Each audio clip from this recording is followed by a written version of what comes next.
Genesis chapter 2.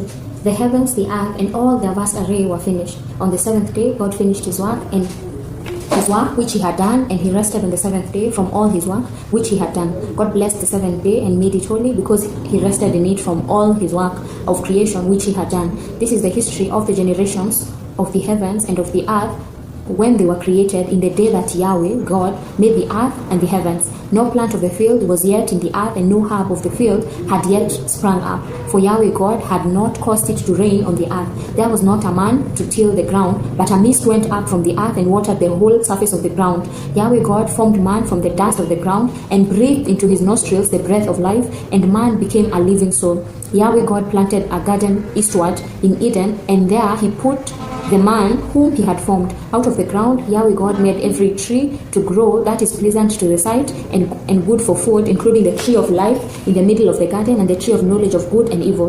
A river went out of Eden to water the garden, and from there it was parted and became the source of 4 rivers. The name of the first is Pishon. It flows through the whole land of Havilah, where there is gold, and the gold of that land is good.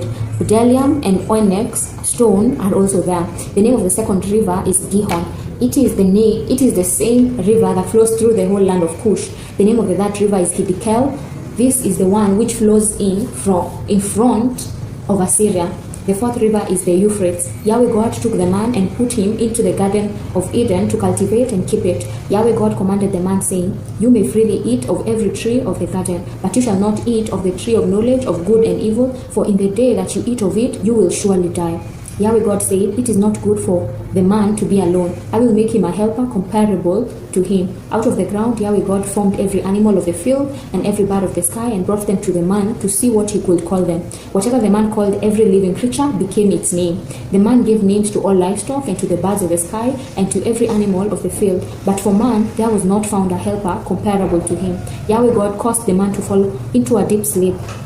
As the man slept, he took one of his ribs and closed up the flesh in its place. Yahweh God made a woman from the rib which he had taken from the man, and brought her to the man. The man said, This is now bone of my bones and flesh of my flesh. She will be called woman, because she was taken out of man. Therefore a man will leave his father and his mother, and will join with his wife, and they will be one flesh. The man and his wife were both naked, and they were not ashamed.